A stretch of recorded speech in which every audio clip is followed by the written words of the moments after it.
Okay. All right. Well, welcome everybody. We've got a great program lined up. Radhika is going to give us a lot of good tips on herbs and I think help us with some things on some of the breeze damage that you may have experienced in your herb gardens this year. So she's been working in the herb garden how many years now, Radhika? I'd say 4 or 5 4? years. Okay. Great, and I know she's been involved in some of the Irby programs that they've done over the years, so I'm looking forward to hearing from her. And I will ask you to go ahead and make sure that you mute your microphone. You might turn off your video unless you want to be on the recording the whole time. And with that, Radhika, I'll turn it over to you, and I'll be sure to keep up with the chat and ask you the questions there at the end. Thank you.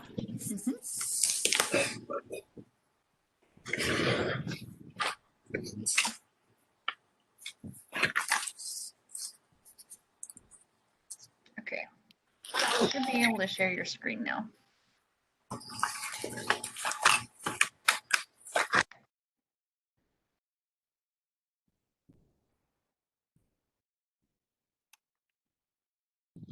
There we go, we can see it. Hi everyone, I'm Radhika Maliga and today I'm going to be presenting on herbs. If you can't quite picture me because we're meeting outside the garden, I decided to include a picture to jog your memory. Can you see me? I'm over here on the right. For those of you who haven't worked with me before, I should warn you that I talk about food a lot, and tonight is no exception. So if you don't already have a snack at the ready, I suggest that you go run and get one and then come right back and you won't really miss anything.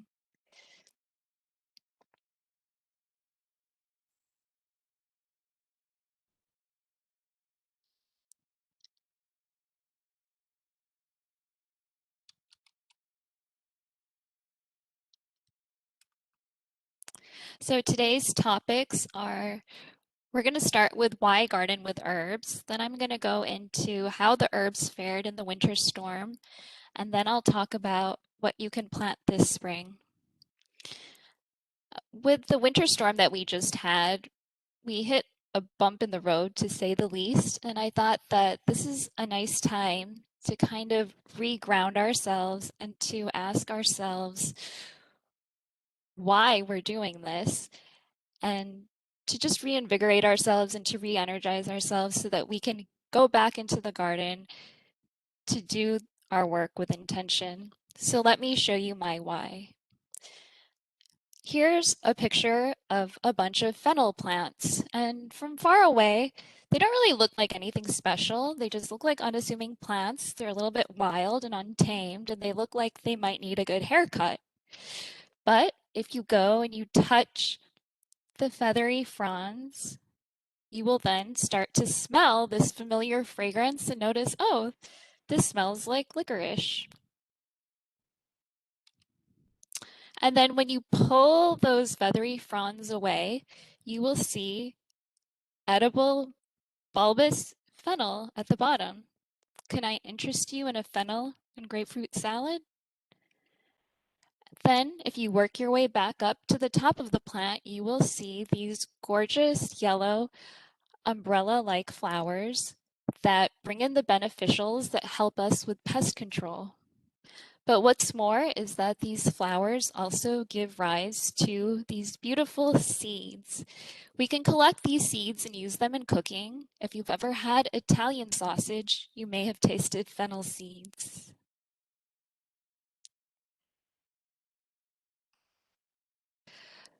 The seeds can also be used medicinally. You can chew on them or steep them into a tea and use them to soothe digestion. You can, of course, I'm so sorry to interrupt, but we can't see your slides right now. You might have to reshare.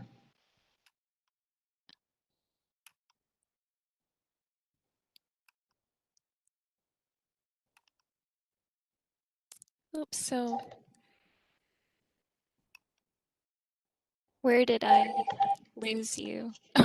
Did you see the previous Uh, slides? we did. So yeah, that one right there. You're perfect. Okay.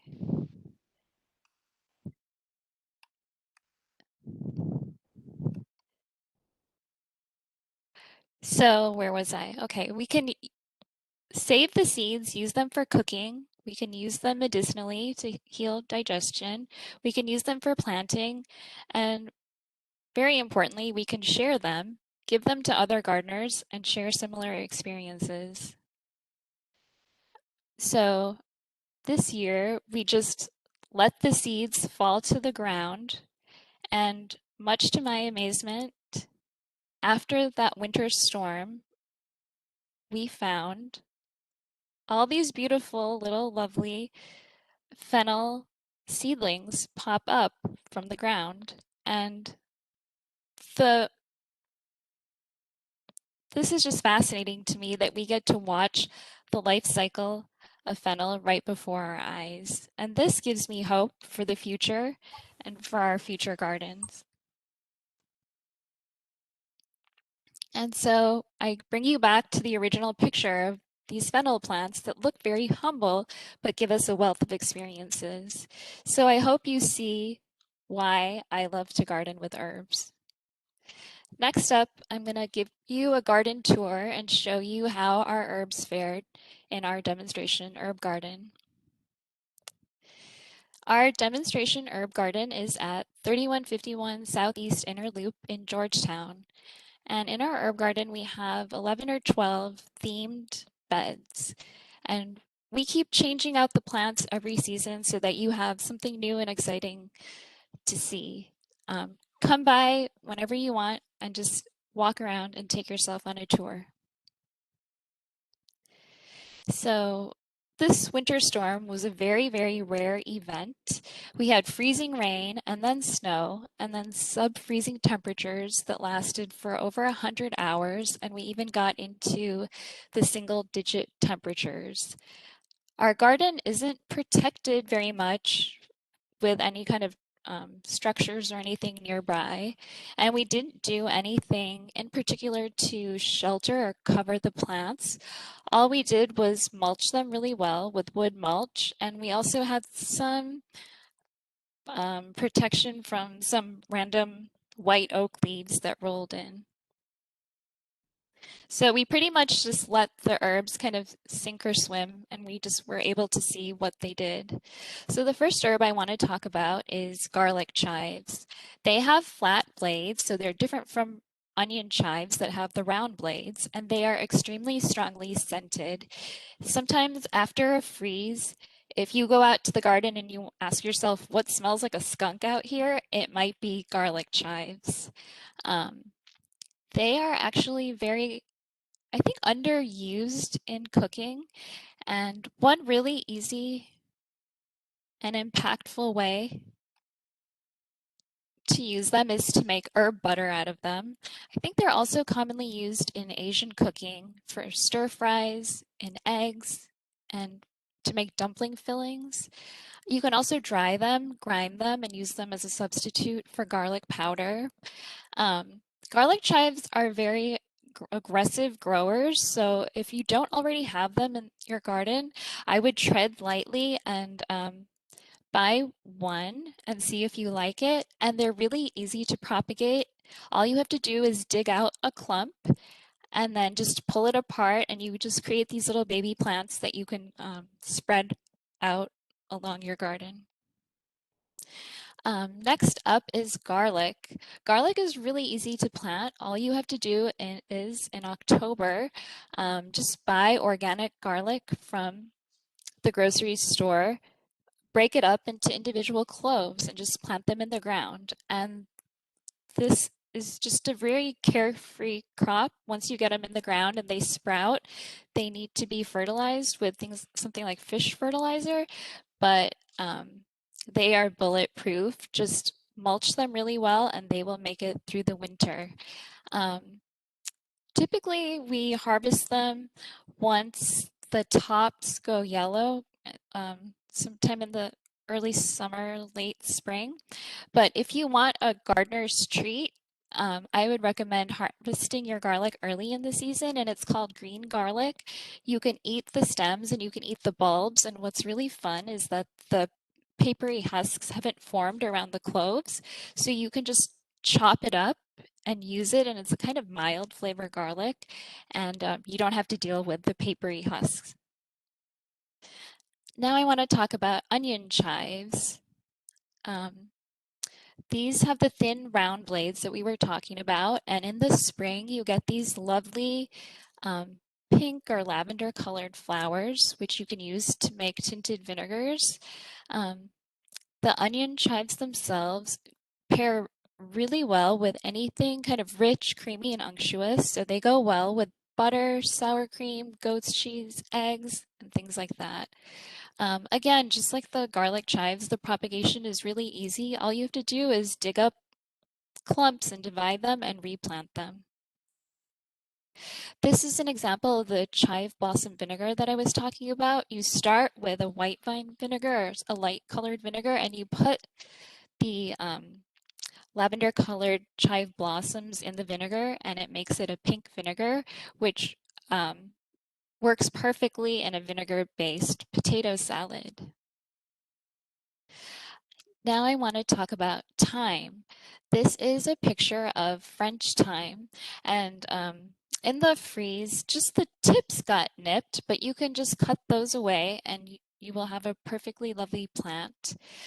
Just in general, we have upright thyme. So this is a French thyme, which is an upright thyme. And then we also have a class of thymes called creeping thymes. So those are even lower to the ground. You might see them between stepping stones. They work well in fairy gardens and the like.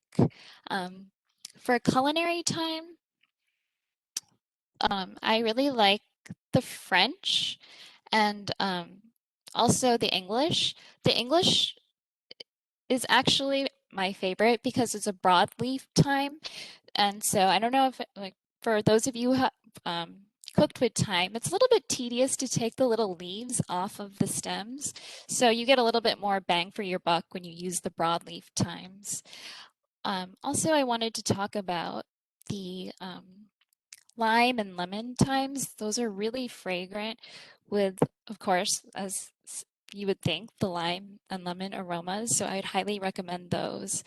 Also, when you're shopping for thyme, you can um, look for thymes that have different bloom colors. Some are white, some are pinkish purple. A lot of people have been asking me about the culinary uses of thyme, and thyme, I feel, goes with almost anything. Think about French dishes or dishes that have shallots, white wine, butter, lemon, and cream. Thyme goes perfectly in those. It works with almost any protein, um, lots of different vegetables, squash, mushroom, potatoes, any recipe that has rosemary in it. Maybe you can try coupling thyme and rosemary because those are good companions. And it also couples with fruit. So I encourage you to try thyme with apples, say in an apple crisp. You can propagate thyme by taking cuttings and rooting them in soil, or try something called layering. Layering is something that actually happens very organically in the garden just on its own, but if you want to try it, here's how you do it. Um, on the diagram on the left, you will see this is the mother plant. And if it has a long sprawling stem, what you're going to do is you can just bend the stem and make it contact the soil, mound some more soil on top of that stem, and then pin it down with, say, a landscape, a staple, or a rock. And then eventually you will, this part of the plant will root itself, and you will have a baby plant that you can separate from the mother, and then you can dig that up and plant it in a new location. So here on the right in this picture, I have an English thyme plant.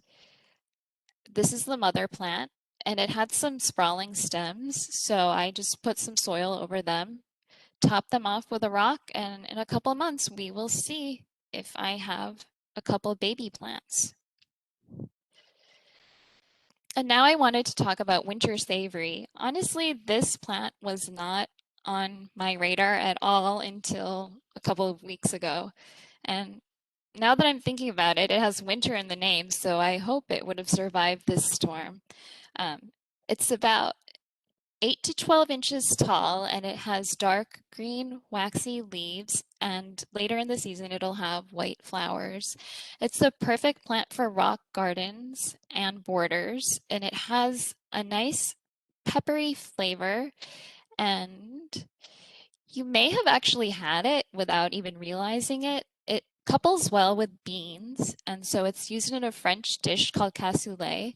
It's commonly used in stuffing, and it pairs well with meat and poultry. And the propagation techniques for this are cuttings and layering as well.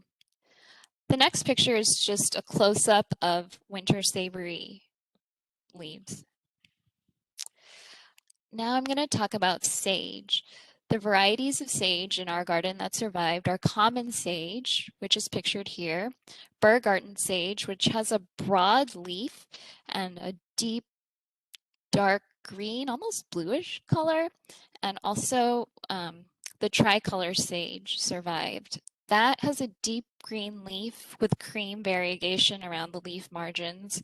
Two other sages that I'm really smitten with are the dwarf. It has these tiny, cute leaves, and it has really beautiful lavender blooms.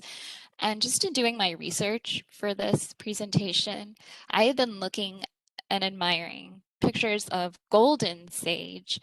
Um, that has a variegated leaf, and from far away and in pictures, the plant looks chartreuse or gold. So I'm going to be keeping my eye out for that if I find it in the nurseries.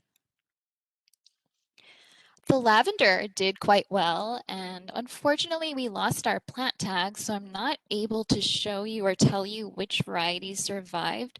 But from a garden friend who has over 12 Grosso plants, she said they all survived, so I think that would be a safe bet. Um, we did have a sweet lavender, which seemed to have gotten pretty well nipped by the frost, so we're going to cut it back and see what happens. But let me just show you the pictures of the lavender from our garden. And then, of course, we mint. Mint had to survive, didn't it? Before I went to the garden after the storm, I tried to predict in my mind what would survive, and mint was definitely on that list. Um, Due to some unfortunate accidents, we actually have mint growing in our garden beds.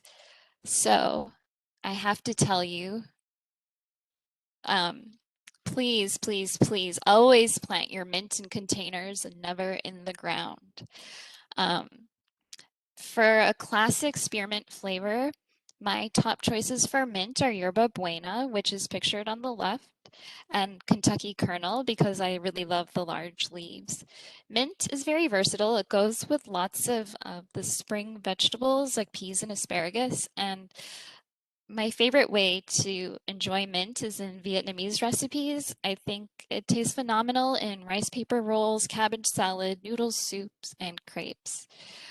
Mint also pairs really nicely with other herbs like parsley and cilantro. So um, look up recipes like mint and cilantro chutney, and I think you'll really enjoy using that as a dressing or dipping sauce. The next herb I'm going to talk about is oregano. Um, there are so many different kinds of oregano. Some are more low growing and they form a nice ground cover. Others are a little bit more upright. Some are more ornamental, like Hopley's purple, and some are more suited for culinary use. Um, my best advice for you, and it's kind of a pre-COVID advice, when it's really subjective what kind of oregano you're going to want for culinary use. So when you go to the nursery, ask if you can taste the oregano because that's the only way you're going to know what you like. So, um, like for me, I like Russian, Sicilian, Noah, and Hilltop. But I find that fresh oregano has a really strong flavor, so I prefer to dry mine before I use it in cooking. Um, this is a picture of oregano that I wanted to show you. It's called Noah, and it looks pretty terrible after the storm. About like 70% of it looks brown, but just in observing the growth pattern of oregano, it usually shoots up new growth from the base. So don't be shy. Just go ahead and give this plant a nice haircut. And I think the new growth will just shoot up from the base. And the new growth, it comes up throughout the season. So later in the summer, you'll see the same thing happening again with the new growth coming up, pushed up out through the base. And just as an aside, I wanted to show you how you can dry oregano or almost any herb in the microwave. Um, Harvest the leaves and just make sure that they're as clean as possible. I don't really recommend washing them before the drying process. So just make sure that they're as clean as possible. Pick the individual leaves off the stem and arrange them in a single layer on a microwave safe paper towel or coffee filter. When I say microwave safe, I mean nothing with prints, nothing with recycled content, because the last thing you want is some kind of arcing to happen in your microwave. Okay, so you have a paper towel, you have your oregano leaves on top on a single layer, and then you're going to put another piece of paper towel on top. Then you're going to stick all of that on a microwave safe plate, and you are going to microwave in 30-second intervals at 50% power until the herbs are dry. And how you tell that they're dry is that you are going to feel them and listen to them, and they will be crispy, crumbly, and brittle.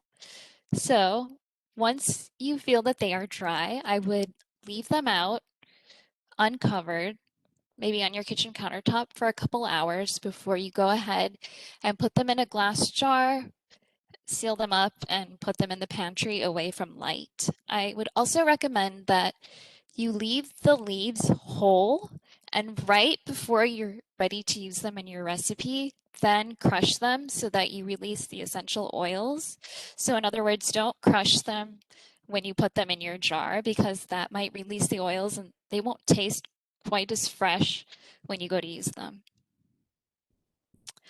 Rosemary.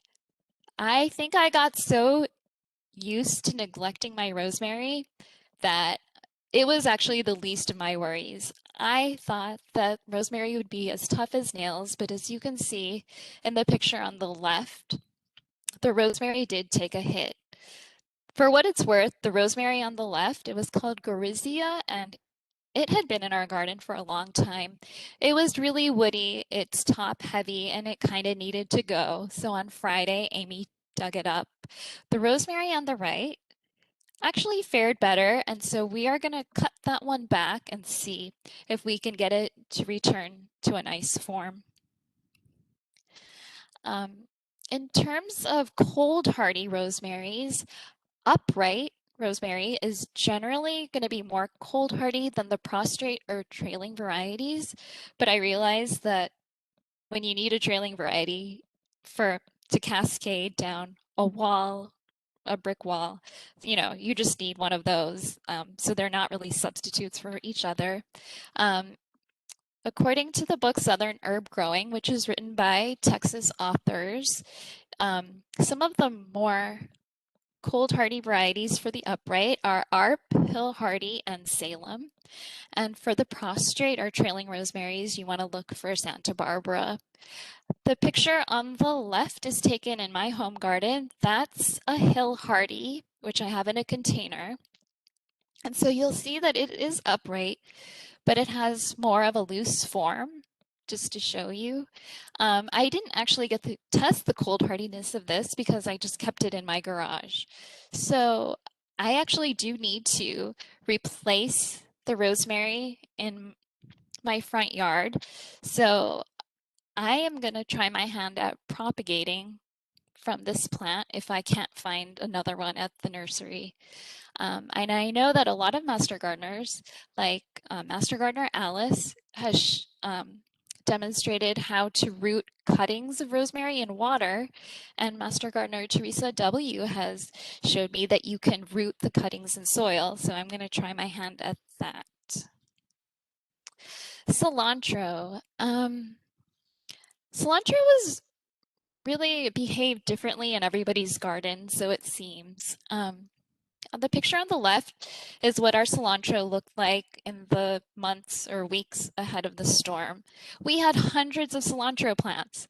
And then the picture on the right shows what we have left after the storm, and it's just maybe one plant.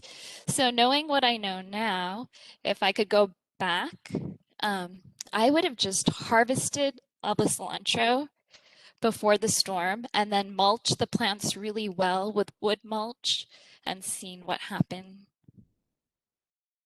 Um, so if you do ever have a huge harvest of cilantro, you can store it in the fridge for over 4 weeks. I tried a little experiment in November just to see. So here are two techniques for storing cilantro in the fridge. I advise you to harvest the cilantro when it's dry and to just go ahead and store it in the fridge without cleaning it or washing it. Just wash it right before you use it. Moisture is kind of the enemy of fresh cilantro. Like if your leaves are wet and then you put them in storage without drying them properly, that's when the leaves start to spoil very quickly. So anyways, the two techniques for storing cilantro in the fridge, one would be to put the stems in a jar filled with water, put a plastic bag over the top, secure it with a rubber band, and leave it in the fridge. Also, that's a little bit, that's a lot of work for me. So I just like to put the cilantro in an airtight container, like a Pyrex container, and I keep it in the fridge. And so here in these pictures, I'm showing you what the cilantro looks like after 4 weeks in the fridge, and just a couple leaves turned yellow. But other than that, it looks great. And then one note about cilantro, as the plants mature, you will notice that um, the stalks get kind of thick and the leaves get kind of small. The plant gets really tall as it's about to set seed. And then the leaves don't actually taste very pleasant at all. They actually get a very strong and bitter flavor. So before you harvest, always do a taste test and see if that cilantro is worth harvesting. Because if it's bitter, you might as well just let the plant go and set seed and start planting a new cilantro. Um, Again, if you have a bumper crop of cilantro and you want to preserve it for long-term harvest, the two things that I would recommend is to freeze the leaves or to dry them.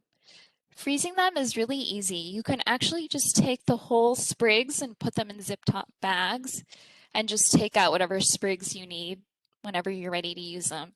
A lot of people also make ice cubes with cilantro. You chop the cilantro up, mix with water or oil, and make ice cubes. When the ice cubes are frozen solid, you turn them out. Uh, so you have all the individual cubes, and then you put them in zip top bags and pull out a cube and put it in your soup or whatever recipe as you need it. I have an attitude of go big or go home with cilantro. I like recipes that have cilantro as the star of the show. So so recipes that use like a couple of cups of cilantro at a time. So I would go ahead and make those recipes and then store them in zip top bags or jars. So what I'm talking about is cilantro chutney, um, green curry sauces with cilantro and mint, and things like cilantro pesto. And then making dinner is easy once you have the sauce prepared. If you want to try drying cilantro, you can easily do that in the microwave. The microwave does get a bit tedious if you want to do a large quantity. So another way of drying cilantro is to put it in the oven. You just put it on a single layer on a baking tray And then set your oven to the lowest temperature possible, say around 200 degrees. And then just bake it until, again, it's dry, crumbly, and brittle, um, which will vary depending on your oven temperature. I would babysit that, and it could happen between 5 minutes, 10 minutes, 15 minutes. But anyways, worth a try. Um, Another thing I wanted to talk about with cilantro is that almost all parts of the plant are edible. Sometimes we talk about root to stem eating, and cilantro definitely fits the bill. The picture on the left was taken on one of my vacations. My parents took me to Thailand, and you can see they're selling cilantro with the roots attached. The roots are actually edible. You can put them in soups or stocks, and it imparts a really nice flavor. You can even chop up the roots and make spice paste for stir fries. The stems are also edible. Um, think about if you're making pinto beans or something. While the beans are stewing, add the tender stems during the long cooking process, and then at the end of the cooking, top with freshly chopped leaves. The seeds of the cilantro plant are called coriander, and those are edible too. Something that I didn't realize is that before the coriander seed turns brown, it is actually there's a green coriander seed, and that has a unique flavor. And so this year, one of my things as a gardener's treat is to harvest the green seeds and experiment with them in different recipes. This is just a picture of cilantro as it's bolting. And if you haven't tried seed saving before, I definitely encourage you to try it this year, especially if you have cilantro plants that did survive the storm. Because when you save those seeds and plant them in future seasons, those plants may also have inherited an exceptional cold tolerance. So that's something worth doing. And also, if you save your seeds from this year, you have a keepsake from the storm. Another plant that is gonna that really did well during the storm was comfrey. We have this in our medicinal bed and in our pollinator bed. The picture on the left is what the comfrey looks like right now. The picture on the right is what we expect it to look like in the spring. This has really cute bell-shaped flowers, and it is great for bringing in the bees.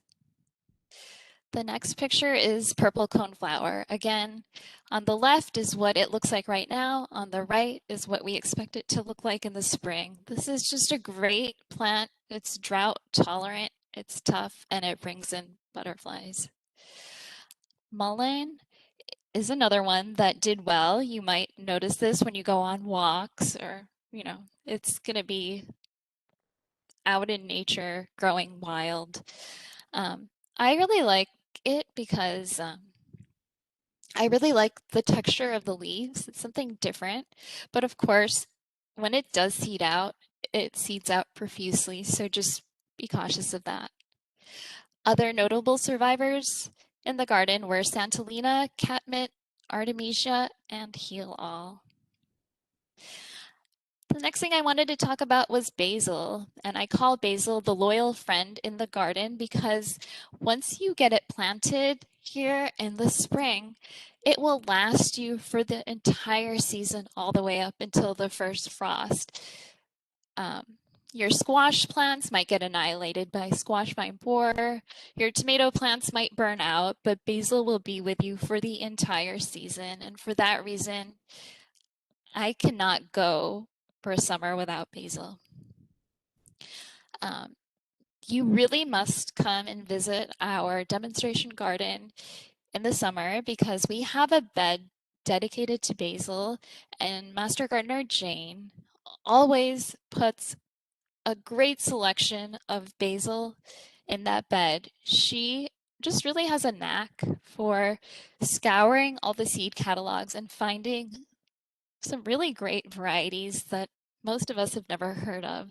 So do come out and see. You can plant basil in the ground in raised beds or in containers. Basil prefers a rich, moist soil. And in our demonstration garden, we don't really do anything special. All we do is amend the beds with compost and then go ahead and plant.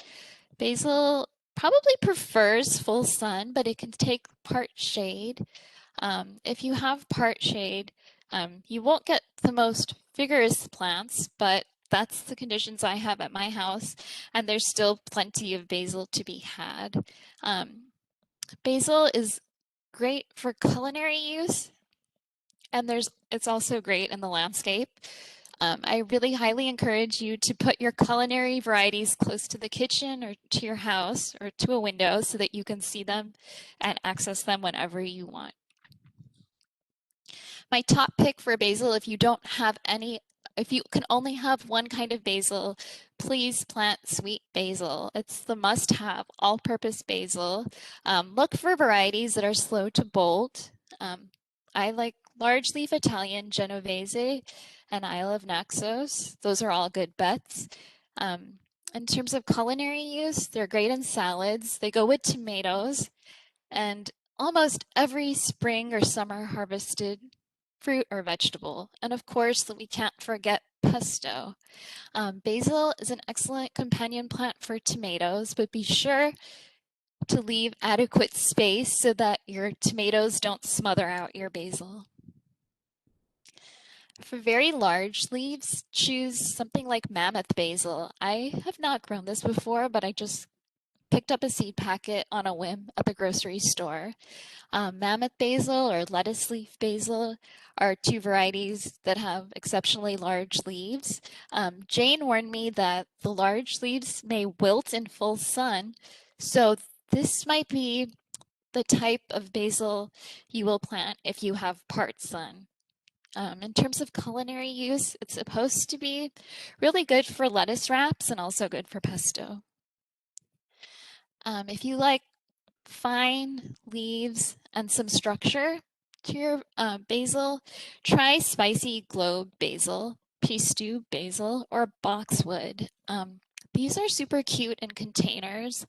They would make great border plants, and they're also great for lining walkways.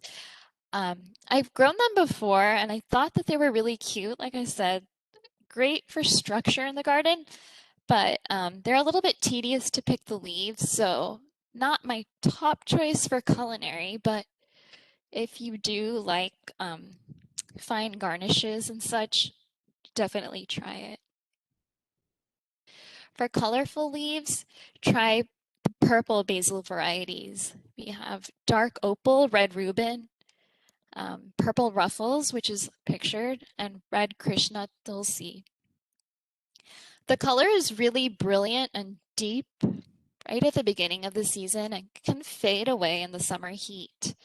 Um, if you like to put basil in your landscape, I think it would be fun to have purple basil next to something yellow or chartreuse for that nice color contrast. This is a picture of purple basil in the heat of the summer. You can see the gorgeous purple blooms, and you can see that the tops of the leaves on top of the plant, on the tops of the plants, they still have that purple color, but sometimes closer to the bottom, you will see that the leaves have turned green. But nevertheless, this is an awesome thing to have purple basil in your garden. Um, Then for an anise and clove flavor, I encourage you to try Thai basil. There's different varieties of Thai basil. Two of the common ones are sweet Thai and Siam Queen. The sweet Thai has tall purple blooms, and the Siam Queen has more shorter, wider, circular magenta blooms. Both taste excellent. You can make a great pesto with Southeast Asian flavors with the Thai basil. And Thai basil works really well in stir fries, in noodles, soups, and rice paper rolls. For medicinal, Qualities, I would pick holy basil. Um, in our demonstration garden, we usually grow red Krishna Tulsi basil, which has a purple color. Um, Tulsi basil is known as an adaptogenic herb, which is helpful for relieving stress. So I'm not even kidding. Before this presentation, guess what kind of basil tea I had? I had this Tulsi basil tea. So um, for fragrance, we really love lemon basil. So there's just a common lemon basil or Mrs. Burns lemon basil. These work really well in pesto. I really like it in vinaigrette with a white balsamic vinegar. It works really well in baking. I have a great recipe for tea cookies if you want. Master Gardener Winola once told me that lemon basil really is a great accent for chicken soup, and it's also used in Southeast Asian cuisine. It's great to hang upside down and dry and then use in potpourri. Another basil that is very fragrant is blue spice basil, and you will see this seeding out year after year in our garden. So come by and you might be able to dig up a baby of one of these and take it home. It has very sturdy stems, sturdy leaves. According to the seed packets, it says it has a vanilla fragrance, but when I smell it, it somehow smells like apple candies.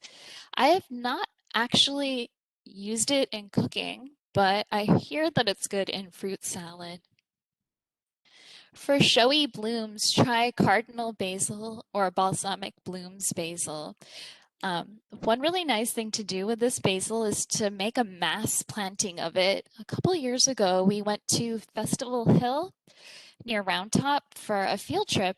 And from what I remember, and I didn't take a picture, is that they had one raised bed that was completely planted with cardinal basil. And it was really a showstopper, very jaw dropping. It's very striking. So, definitely would recommend that. The plants sometimes droop because the blooms are so heavy. So, you might want to stake the plants. And then last but not least, all basil plants that bloom bring in pollinators and bees, but we um, have to recommend African blue basil. For a number of years, we would always have this in the vegetable demonstration garden, and it was really nice to plant it right next to the squash so that you had no problems with pollination. I'm not really sure that it's commonly used for culinary use, um, but it is just gorgeous and it is an absolute bee magnet. And I believe that the seeds are sterile, so the way to propagate this plant is through cuttings. Um, the fact that the seeds are sterile has its advantages and disadvantages. One nice thing about it is that you don't get the plant seeding out all over the place, but of course the disadvantage is that you have to take cuttings or overwinter the plant in your greenhouse to have it for the following year. You have to buy transplants from the nursery. Um, Now I want to talk about planting lemongrass, ginger, and turmeric because you can actually start these at home using um, the lemongrass, ginger, and turmeric that you buy at the grocery store.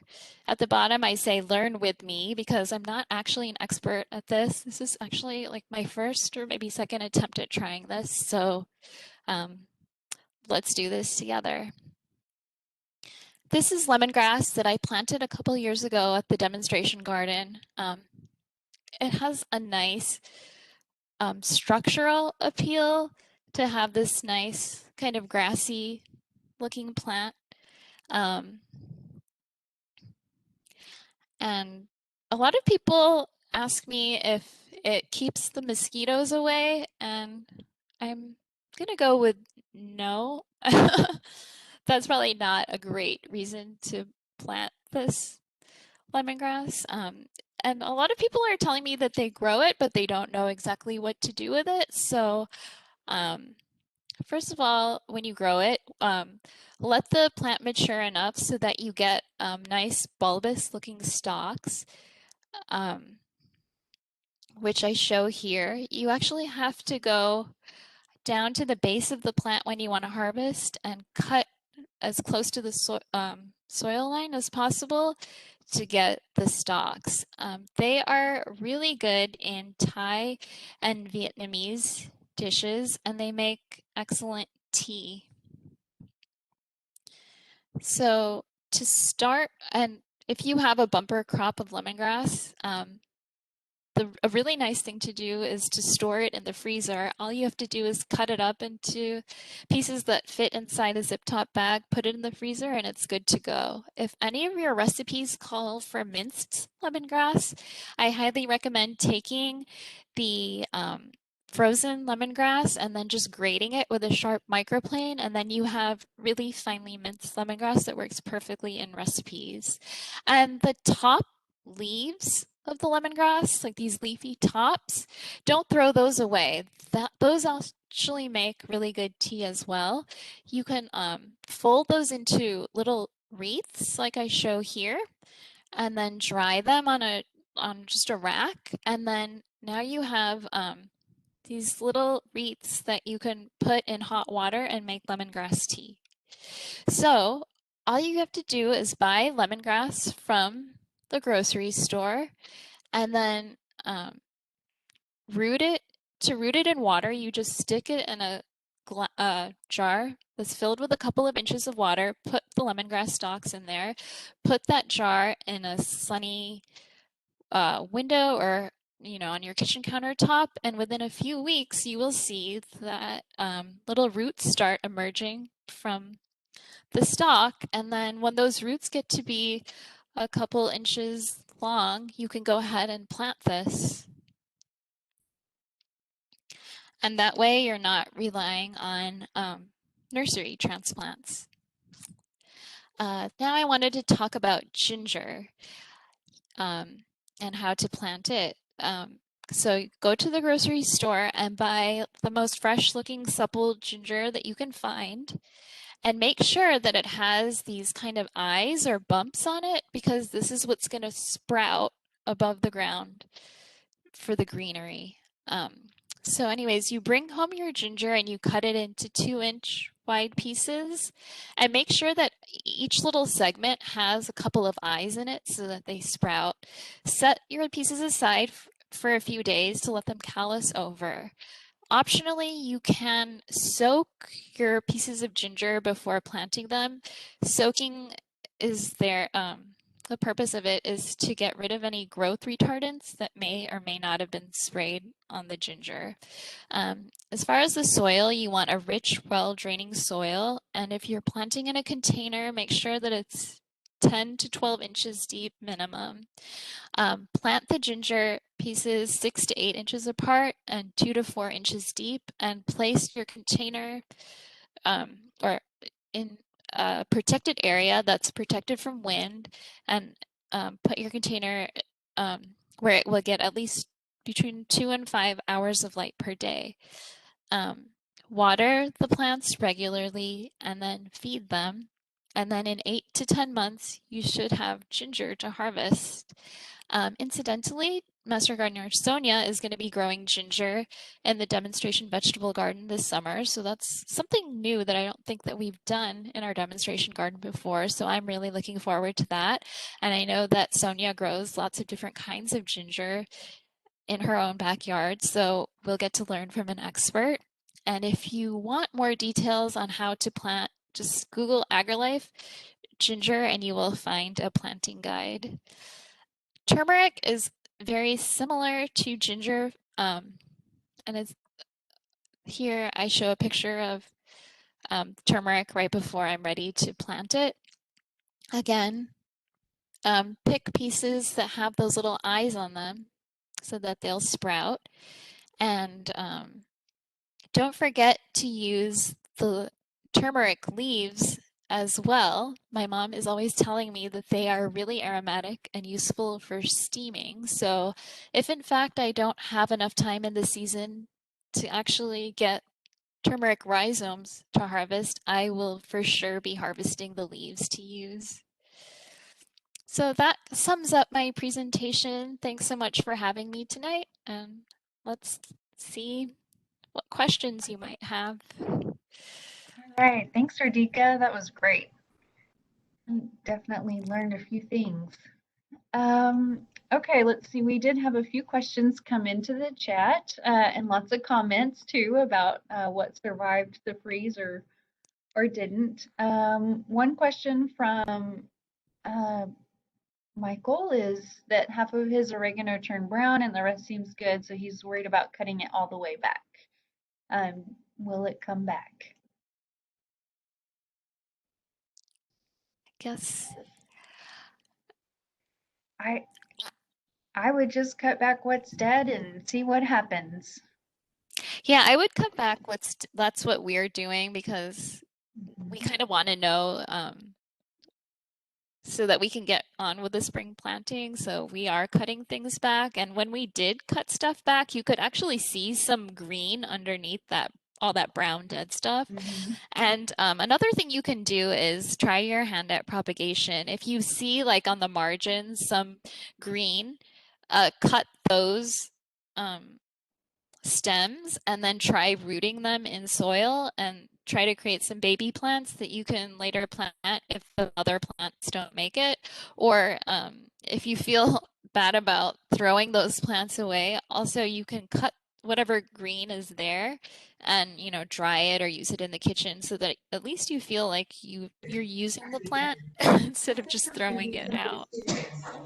Yeah, that's great.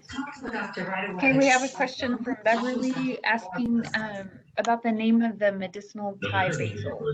Can you give us that name Oh, again? um,